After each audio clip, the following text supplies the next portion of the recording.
All right, let's just start. And I want to start by saying thank you to everyone who has watched. I think we're at episode 22, 21 or 22, something like that, if you can believe it.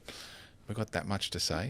And I feel like we haven't even gotten started. We've got so much more. But thank you to everyone who has watched, listened, but actually sent us messages, questions, comment. Like it's been, I mean, we didn't really know what to expect, but it's been pretty wild. I love getting the messages and the comments. It's been pretty wild. Like, all right, I'm doing it. Had some great numbers. No, the best stop numbers. it. So triggering. Beautiful Don't do numbers. No, I love the comments and the messages. And my favourite ones are when people say, like, you guys have made me think about things differently, or I'm viewing myself in another way, or I'm approaching something different. Like, Yeah, or they've had a confidence bump, or they've had sort of like just perspective switch. Versus just like entertainment, which we're happy to entertain. But, for me and you, I think when we do this, it's exciting to think that it might be of value and give people things to think about. But also, beautiful numbers. Stop it. Okay, it's funny though. Like, I can't help it. You can help it. I can't help it. So well done. Thank you, everybody. We love it. All right, so keep commenting, keep those. Now, what are you wearing? What am I? What's going on here? You look unbelievable. Thank you. I'm not in black today. I feel like I've had a quantum leap this week. I think it like happened in the supermoon this week, and I woke up the next morning. I've had a very hard 4 weeks. Yeah, sounds about right. 4 weeks, really, really, really hard 4 weeks for no good reason. Just sometimes we have ebbs and flows, and it was really hard. And so I felt today that I wanted to be in colour. I felt like it was more vibrationally aligned with who I am now, having come out of the quantum jump or the quantum leap. No, I'm not. And my theory is that those 4 weeks were so hard because my body was trying to hold me in the universe that I was getting out of. What do you think about that, Christian Cunningham? No, do you know what? I am actually, I wouldn't say all in, but I'm very, very, very open to this possibility that, let's say there are levels that you evolve to, quantum leaps, whatever you want to call them. And scientifically this is sound, is that you get to a level where you're about to jump into something that is a bit scary, a bit risky, but your body will create scenarios to try and talk you out of it. It's like you think evolutionarily we will stay around food rather than go out into the wilderness and try our luck. Yeah. And if you are making these leaps, one of the reasons you feel like you do is because your body's like, stay in the safety, stay in the safety. We know how to predict the safety. We don't know. And it's mapping. Your mind doesn't know what's next. So it will basically create blocks to stop you. It's been bad. But anyway. It has been bad for everybody.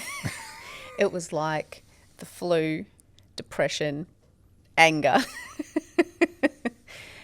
All of those things. But sadness too. For no explanation. Like, I would say the thing that overlaid it, you just seemed very sad. Yeah, you seemed very sad and very unhappy, and that's difficult to watch and to not be able to snatch out of you, take away from you. And I'd say just give it to me, please, and you can be happy again. I'll take the sadness. Yeah. But having said that, last few days, supermoon. You're back. I'm not sure it's the moon.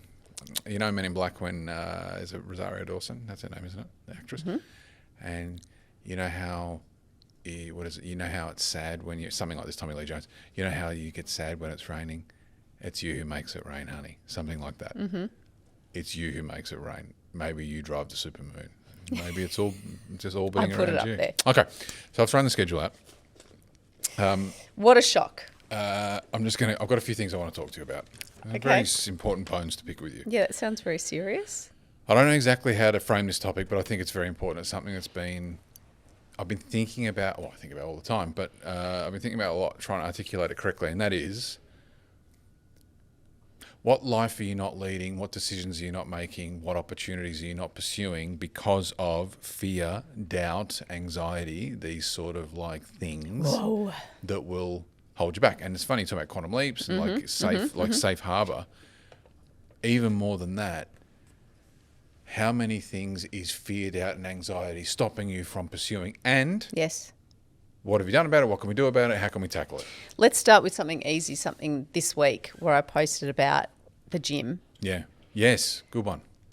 Because it took me a long time to feel comfortable in gyms, and I still, to be honest, don't feel 100% comfortable in gyms. I think that even when the ratio is pretty even or one way, it still feels like a very male place. It is. Generally the blokes take up more room. They're in groups. They're quite noisy. The usual female feelings that a woman feels. You're you're on, your butt's in the air. You're wearing your whatever. Of course. And so I did a video because I think it's so important that we have to get over that fear and that insecurity and that feeling like it's not for us. And if you can't get through that for yourself, for your own health and well-being, that's crazy. Yeah. Yeah. And so I think that's a big one. And maybe that'll play, that would play out in lots of different scenarios. But the messaging that I had was, don't be afraid. Go. You don't have to go for 2 hours. Go for 10 minutes. Go for 20 minutes. The most important message was, don't be afraid to take up space. Don't be afraid to take up space. You've paid your gym membership fees. You have every right to be there. I think you said you don't have to be a gym bro, right? But listen, I said to you, we talked about it the other day, I'm like, if you walk in, even as a male, if you walk into a gym and there's 6-7 guys around this rack and they're massive and they're all in the gear, right? Yeah. It's not an area you want to be around if you don't know them, right? No. They like you say, they're an hour and a half there on their phones, all that sort of business. Good luck to them. They're lifting. Good. I respect the work, but it doesn't make a very good environment. But if you're letting fear, let's take it back a step, Stop you. Anxiety, doubt, stop you from going to the gym. Forget about just a moment now, gym bros. There's plenty of women's gyms. There's plenty of small gyms, big gyms, personal trainers. God damn, man, don't lose 5 years in the body you don't want because you're scared of what you're not ready to do it or you don't know what you're doing. Yeah, or because you think, I don't know what I'm doing, I'm going to be I'll embarrass myself. Yeah, no. Or everybody is lifting heavier weights and knows exactly what they're doing, so I'm going to stick out like a sore thumb. I'm going to segue, and we'll come back to By the way, I just want to say my gym is excellent. I'm not saying that it is. It's great. And also the hours that I go, I feel like, I am often the oldest one there, and it's mostly kids that have gone there after school, which I love, especially seeing the young girls, the teenage girls there. I'm like, yes. Yeah, go get it. I love it. Go get it. I did a little video the other day on prisons that we create for ourselves, and that is if you're letting the opinions of other people, not people even, the other people, homogenous group, everybody, I don't want to wear this, I'm scared to do this. If you're letting the opinions of the masses dictate what you're doing, you're creating a prison for yourself. And the way to bust through it is to go, there's 1, 2 or 3 people actually whose opinions I trust and no one else in reality, and not trying to get that fear, anxiety, doubt of the masses. That's huge as well in some family dynamics too, where we're very lucky in that our families are very encouraging, loving, but not everyone's families are They're like a bit scared that. of us. Scared of us. But, I think that a lot of family dynamics hold people back because they're like, oh, why are you going for that job? Oh, you're a bunch of corporate wankers. You're going to be one of those suits. Or, why are you studying that when you should go and study? You're starting a business. How are you going to afford that? What happens when this? Blah, blah, blah. And, these structures, these people, we have to remember that just because they're our family or they're our friends, like you said in your thing, their opinions don't have to matter. Yeah. They don't know more than you. No. And maybe you should seek out guidance on these things from people who actually can give you real guidance rather than people who've got their own issues and insecurities and hold you back. So you think, oh gosh, if I go and do this, if I'm wildly successful, are my family going to hate me, or am I going to lose my friends, or what are people going to say? Who cares? Look, and here's the truth, Laura, maybe. Right? Yeah, but that's fine. See you later. So... And and we've talked about this a bit before, but if you're, let's say you're in a relationship, friendship as well, not just a marriage, but a friendship, and you start to make progress in your health or in your body or in your career or in whatever, some of those around you are going to, like the quantum leap holding, they're going to want to put a leg iron on you because your progress will expose their lack of. So that's why it's totally reasonable to have that fear. Of course it is. Hold you back because you love those people or they're important to you in your life.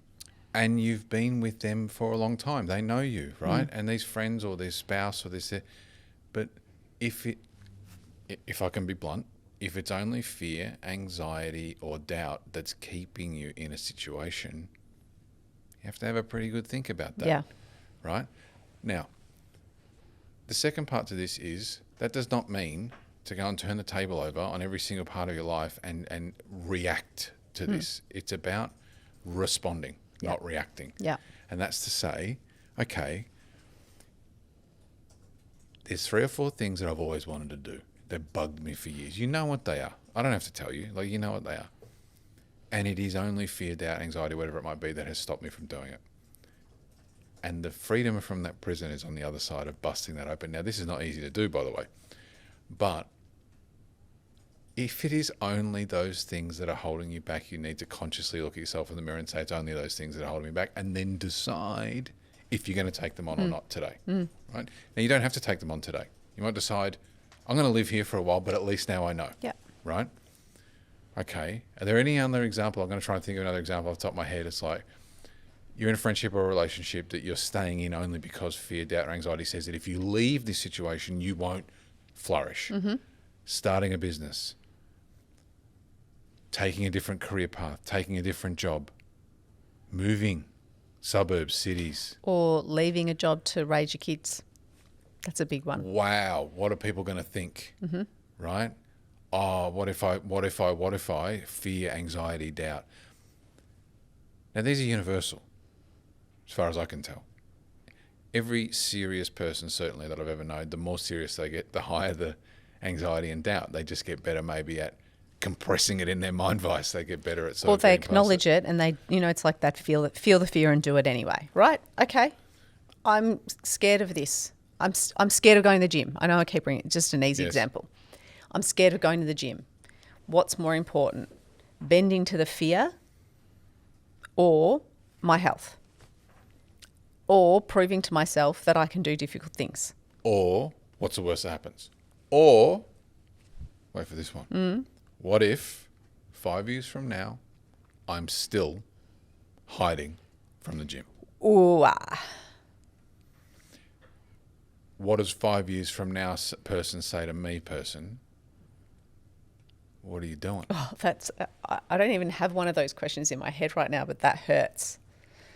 That's a really good way to look at these things. Yeah, if I don't jump, what do I look like in 5 years? Where do I end up? How happy am I? Have I let all of these ancillary outside things be the reasons for my decisions? That are not real. They're real too, but they're not real. As in they don't matter. But they exist, but then is how I react to them. Yeah. That they only exist to me in the how I react to them. So any external, any fear, any doubt, it only exists in so much as how it affects your actions.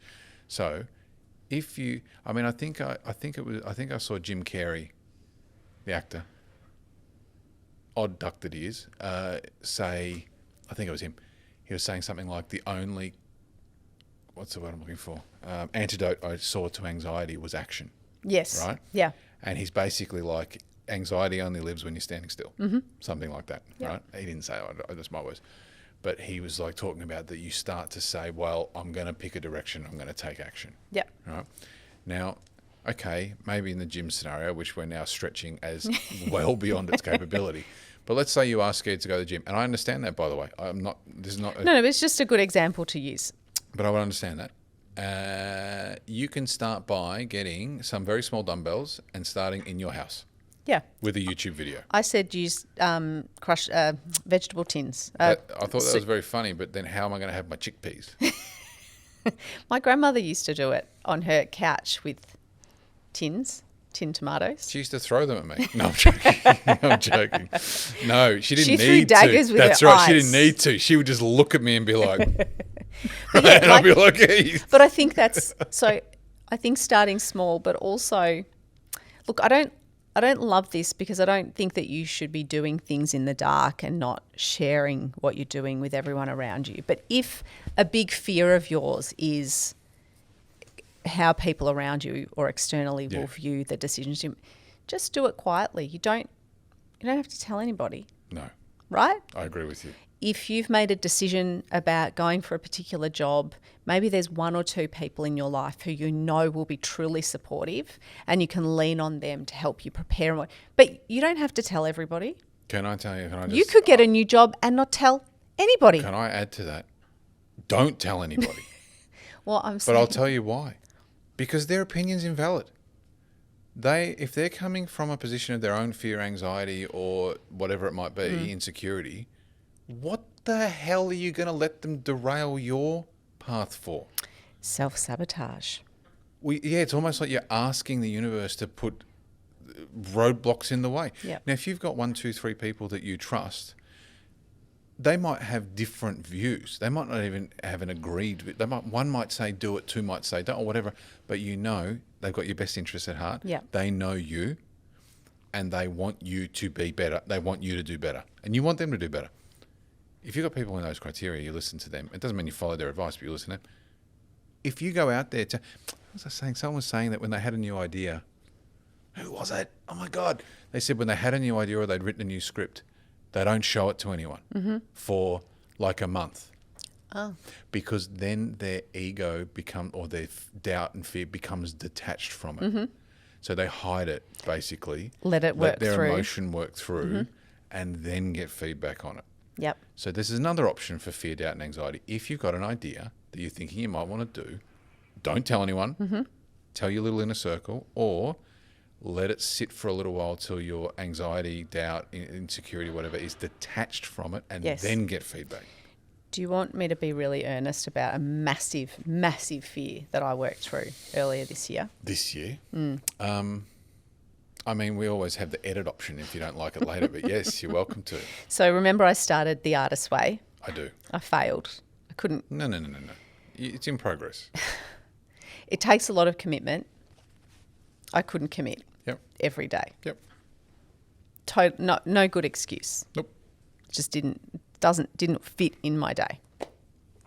Anyway, through that process, I probably did it for 4 weeks with the journaling and working through the diary and everything.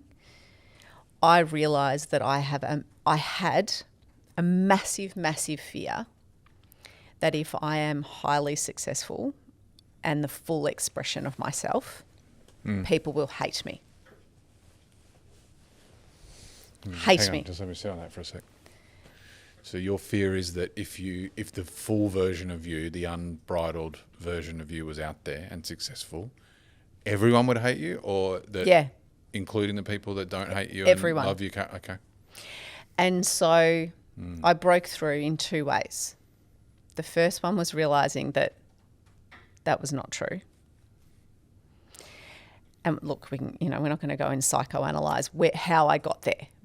But all I can say is that I had clung on to a whole lot of evidence over my life about why that was right. Okay. Right? This is what we do. We have a belief. We create a and we go back and go, yeah, remember when this happened? Yeah, remember when that happened? Oh, this teacher did it. Right? I had a teacher. I'm going rogue. I had a teacher in grade 6 that would never give me 10 out of 10, even though I did 10 times the work on our weekly project, all this extension, all this extra stuff, because I was dying to get a 10 out of 10. And they knew it. She would give everyone else other people in the class 10 out of 10 and me a 9.5, even though they'd just done the bare minimum. When my mum went to talk to her about it, she said, Laura needs to learn how to keep striving, and she won't strive if we give her 10s out of 10. She hated me because I was good, and so she wanted to squish me. Yeah? Not a second way of looking at that. Let me finish my thought. So I'm telling you, these were the bits of evidence that I had put to one piece. When you do well, exceptionally well, people of influence will try and squash you. They won't like it. This friend won't like it. This teacher won't like it. This boss won't like it. This spouse won't like it. This sibling won't like it. You have to... Don't talk about my sister. Calm down. I'm talking in your head. Oh my God, what I the love hell you, just sis. happened? Don't I use love her you at too. I love you too, sis. Don't use her as an, she's a perfect human being. Anyway, so She's I put unreal. all this, I created all these reasons why I was right. And then this 4-week period, I broke it all down. So I was wrong. That's not true. Yeah. And then I got to the what if. What if people hate me? That's okay. Who cares? Who cares? I'm not a bad person. I'm not hurting anybody. I'm myself.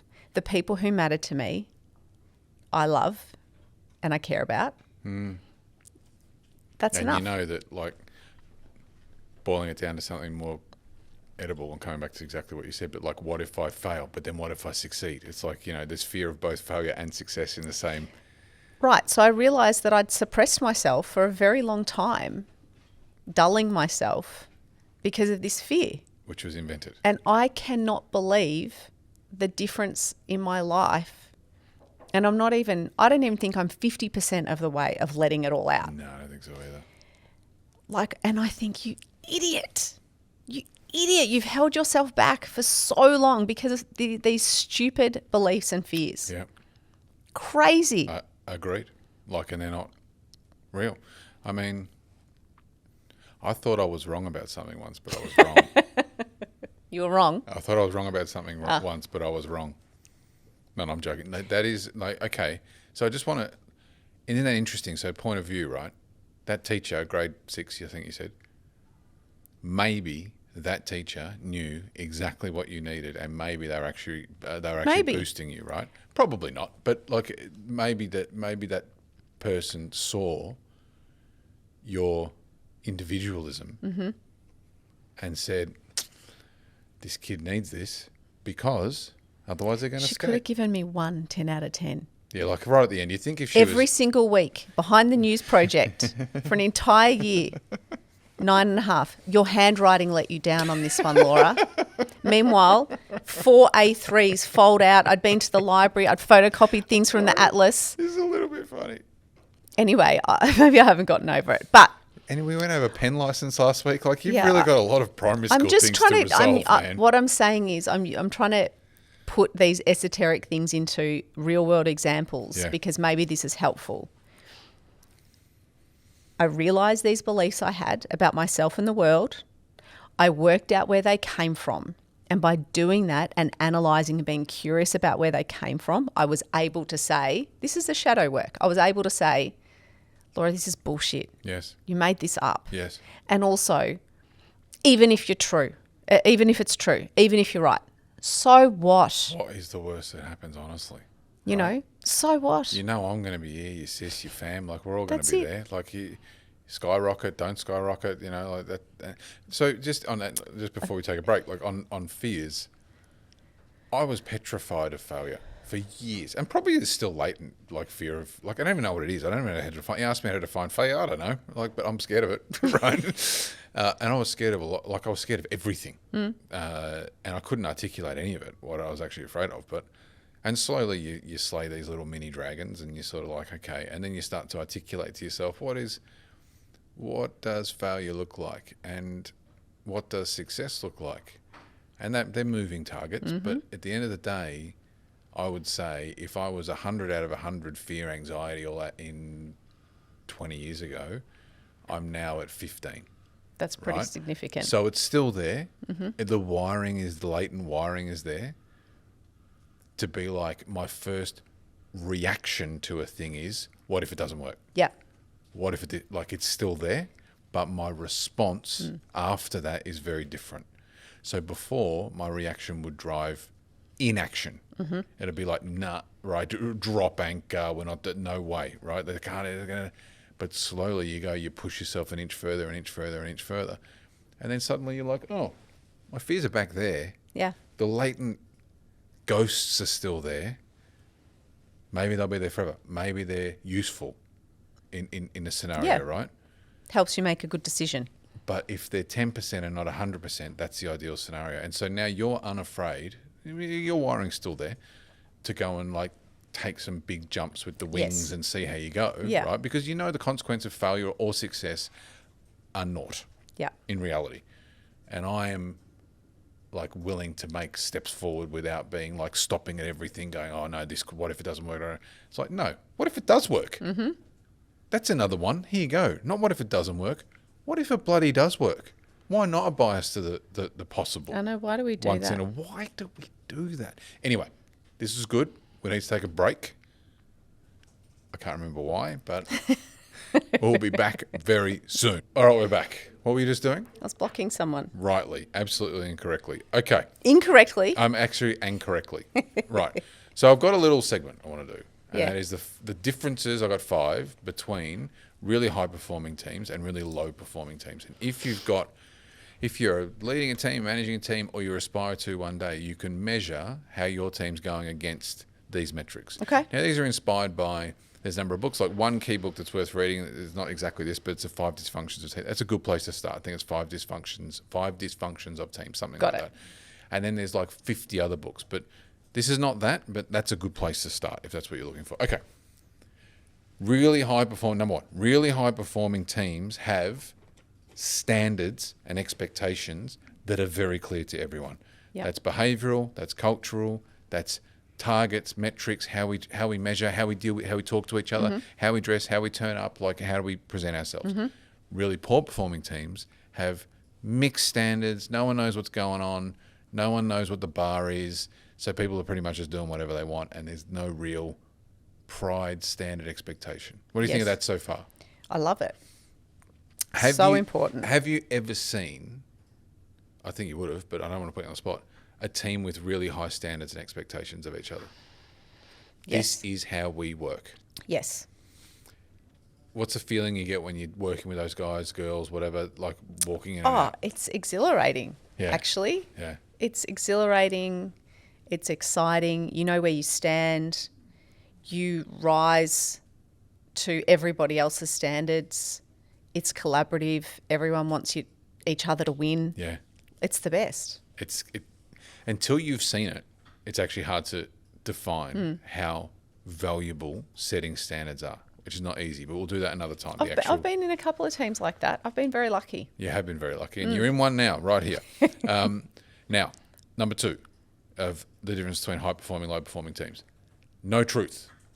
So very high-performing teams, like in all walks of life, have the capability to tell each other the truth. They have the capability to give unvarnished feedback, right? Respectfully, because we have standards and expectations. Yes. This is how we deliver feedback. This is the standards we expect from each other. You're not living up to it, right? I'm not living up to it, whatever it might be. In low-performing teams, people are afraid to tell the truth because there's a tyrant leader, or they're a bloody rabble, or there's cultural issues. No one actually knows what the truth is. So everyone's backbiting, passing blame. Like, oh, no, I didn't do this because they did this. Oh, I was late because I was at a doctor's appointment, but really they were doing something. Like, the truth is out. Yeah. In a very high-performing team, you can say, I'm going to be late on Wednesday because I'm going to play tennis. And everyone's like, you know what? You're performing great. What do we care? Truth. Or I dropped the ball on this one. Actually, I had someone ask the question, can I segue and maybe you can answer this question, about working in a high, law firm, high pressure, where their team is not readily accepting any mistakes, right? As in, we all make mistakes. Of course. Right? I don't care which, your top tier, mid tier, every person makes mistakes. Yes. But this person is in a team where mistakes are not admitted or discussed openly. No one's saying, oh, we're all human, it happens sometimes. That's truth. Ever. So that's the truth. So if you're in a team where that's not spoken, and then it puts this deep pressure on you to be perfect, which is not possible. It's ridiculous, yes. What do you do? Okay, so you didn't get there by accident, right? So the reason people get to being fearful about talking about mistakes is because they're disincentivized to do it. So the reaction at some point was someone getting yelled at for making a mistake. Yeah. Right? Like the monkeys in the ladder. The monkeys in the ladder. So this is a great study. This is really useful. So there's the monkeys and there's the ladder. It's 8 monkeys or whatever. And at the top of the ladder, there's a hanging banana, but it's electrified. So up they go They see the banana. They're like, delicious. They go up and take the banana. They get electrified. Yeah. Right? So they go again and again. Then they take 4 monkeys out and replace them with 4 more. And, of course, the monkeys that go to climb the ladder, the new monkeys... I think something happens to all the monkeys if one of them touches No. Well, maybe it does. Let's say it does. Whatever. Maybe the whole floor, whatever. But bottom line is this. They see, the new monkeys see the banana. They're like, wow, I'm going to eat that banana. And Up everyone they goes go. nuts. The other monkeys grab them, smash them on the ground. Don't climb that ladder because, they can't explain. Then what do? They take the 4 original monkeys out. Now you've got 8 new monkeys. No one's been electrocuted. Don't know why. The new monkeys come in to climb the ladder and they get punched, dragged. And these guys don't even know why they're stopping them, right? That no one's been electrocuted. And this is what happens. If some tyrant 5 or 7 or 9 years ago, insecure fool, was like, yeah, you made a mistake, you cost us $1 million, and abused someone, everyone chilling effect. Slowly the behaviours build in, right? You might be 3 litres down the road, but the behaviours are still there. How do you unwind it? Okay, so someone has to have the courage to say, at the top, I made a shocking mistake today. I made a big mistake. I'm just telling you very clearly we all make mistakes and we will no longer be behaving like this around mistakes. If you make a mistake and it's in goodwill and you can explain why and you can tell us what you're going to do next, you will not get your head bitten off, right? And you do that, pressure valve goes down, within a month or 2, your whole behaviour's changed. And this goes for any bad behaviour. And I guarantee it's not going to increase mistakes. No, if anything, covering mistakes becomes worse. Yeah. Right? What's funny is I've always thought politically that admitting a mistake is one of the great opportunities, and with clients and customers, is to say, hey, look in the camera, look in the eyes. We have made a mistake here, right? Our people were human. This is what we're doing to fix it. And then the customer or client or electorate or everyone says, oh, this person tells the truth. they're trustworthy. We can trust them. If something goes wrong, they're going to tell us. Yeah. Like, don't be scared of the mistake. But I understand if the incentive set in a team, no truth, everyone's scared, low performing, right? Yeah, good one. Well done. Good question. Yeah, but how does that help a junior person in that team? The junior person in that team can actually, if they have the courage and Turn the confidence, tide. they can change the direction. But that's risky business, Yep. right? So then it probably just if you're- becomes a matter of internally managing your No, own. you're probably going to leave. I'm sorry, but it's true. Because if you can see all about the chain, no one has the capability to change this trajectory. You don't want to wait 10 years in a fake environment to get to the top. Like, you probably have to go and find a different team, my opinion. Okay. And if you're competent, you can do that. Don't worry about it. Now, next, Number 3. no ownership. So no, in a high-performing team, everyone owns their space. Everyone's accountable for their outcomes. Everyone knows and they also know where everyone else's accountabilities are, right?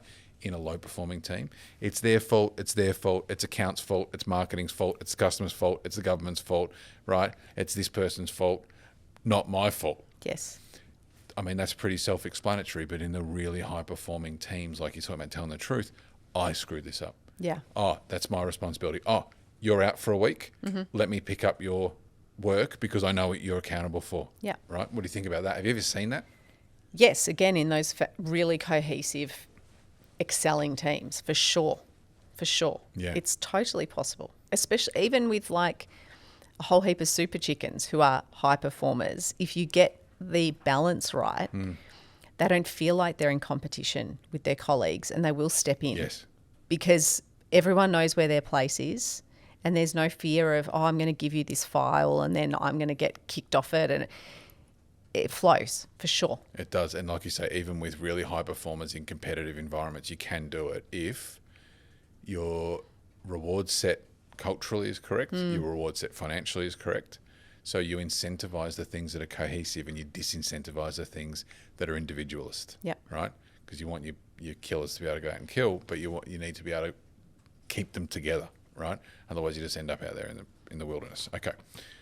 No alignment. Number 4. Very high performing teams have great alignment, i.e. everyone knows where we're heading. We agree that this is the direction, this is the customer outcome, the client outcome, the project we're working on, this is what it means, the why, off they go, we're aligned, right?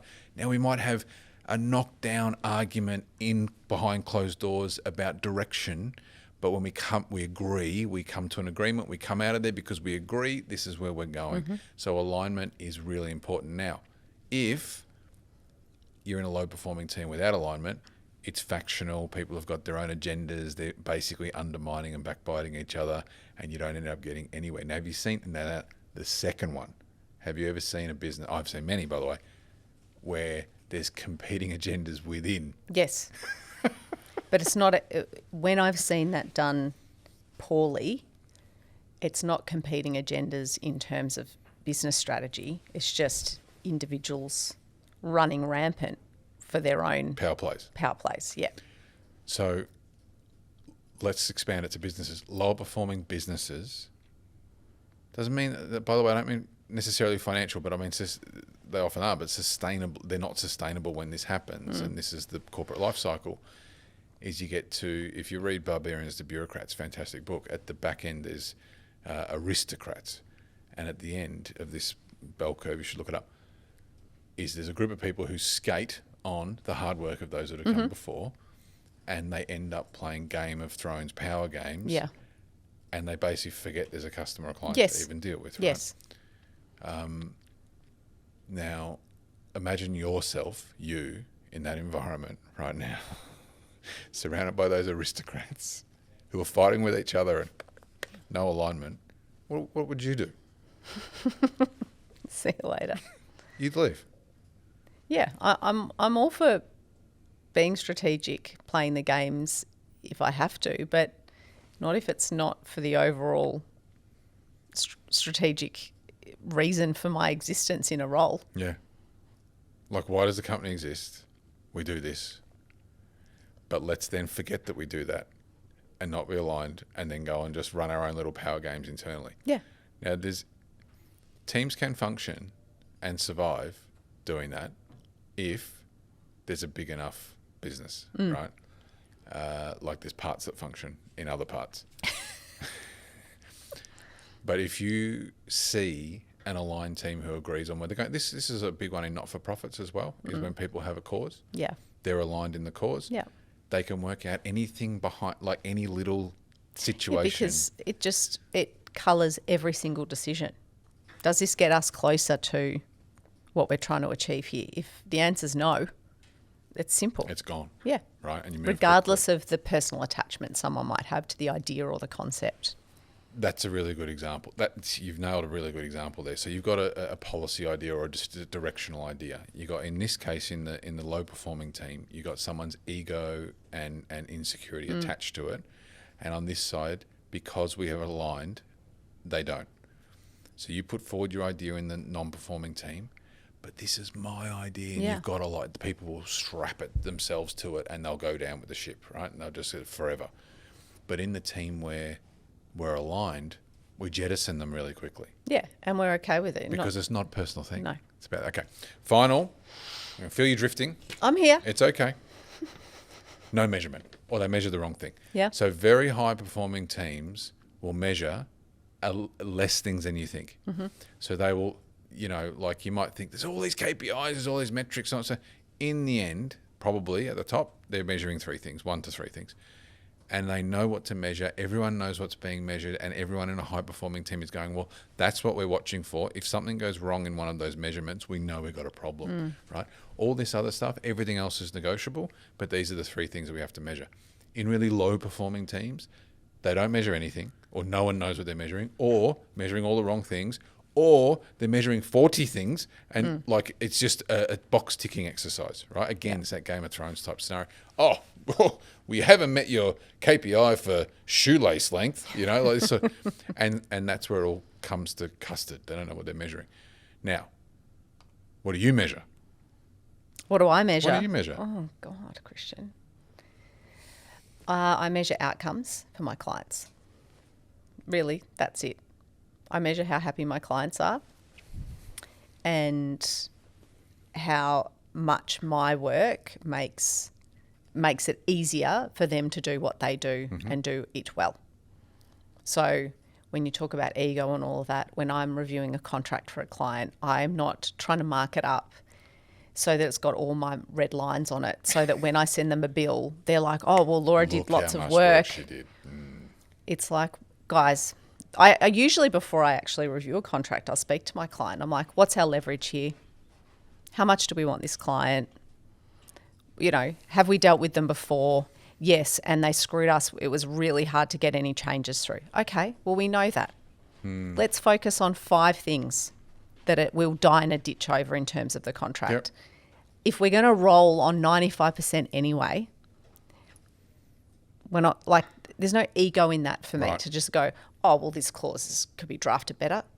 No, What do you care? I don't care. It's the outcome in the end. Outcome. So your agreement with, and that's like a very obviously a narrow example, but you'll have a conversation with your client about, right, what is the outcome you want here? Yeah. And your measurement is you're measuring that outcome is as That's close how as possible. I think right? truly that's how I measure my work. Everything else is negotiable. Yeah. Right? No ego attached to the outcome. It's not, oh, they wrote it, I wrote it. Who cares? No. Right?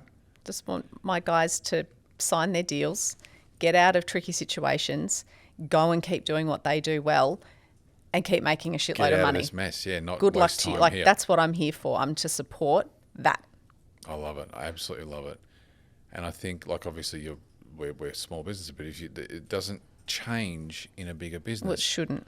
Well, no, people choose to make a change, but it doesn't. You can only measure 1 or 2 or 3 things, right? Like McDonald's might measure time from order to burger, Yeah. right? Order to burger in hand, whatever it might be. That might be, if it's more than a minute, there's 50 things behind it that they look at, right? But that's the metric they track. Let's say. I'm just making that up, by the way. But that's customer based. If you're not measuring customer-based measurements, that's pointless. Like, no other measurement in the end matters. Like, measure whatever you want over here, but your real metrics are there. So what do you think of those 5 things? As always, magnificent Christian. So no standards versus very clear standards. No truth versus truth. No ownership, accountability versus ownership and accountability. No alignment, therefore, like competing agendas versus alignment. And no measurement or measuring the wrong things versus measurement. I think that's fantastic, even though I did it myself. I think it's a very good list. Now, I've got a little note from you. What?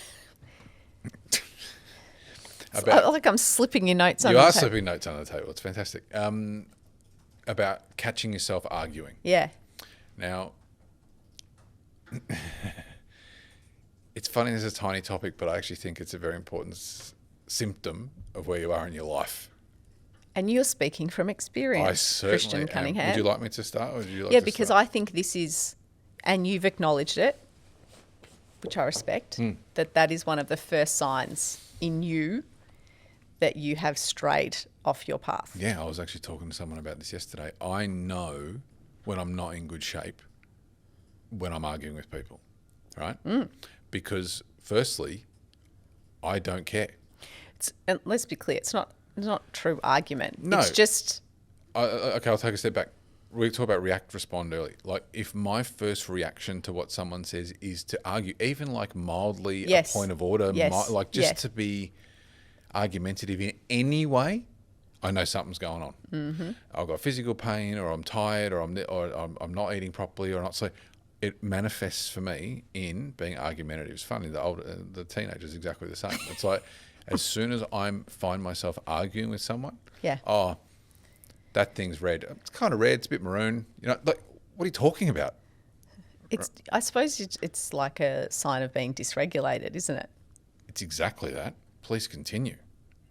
Well, if you can't pause, if that's your first reaction to everything, Yes. it's to try and put an alternative perspective or to tell someone that they're wrong. Again, just to be clear with you, you don't do any of this in any aggressive or unkind way or condescending I'm trying way. to think of an example. Like, an example that we might have is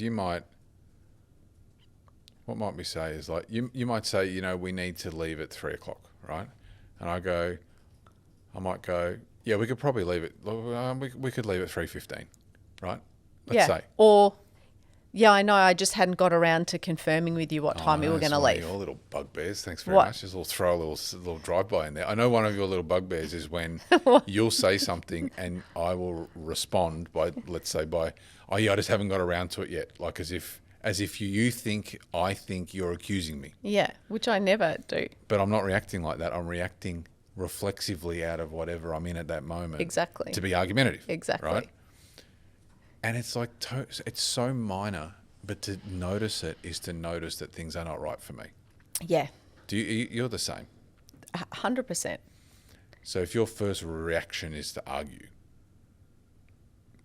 look out.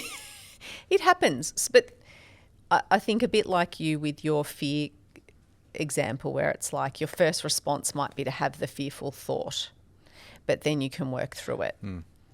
I might have the combative thought, and when I know I'm in trouble is when it comes out of my mouth or in an email or in my physical reaction. Instead of have the thought, catch it, and stop and ask myself, oh, hang on a minute. It's a weird thing to be getting upset about.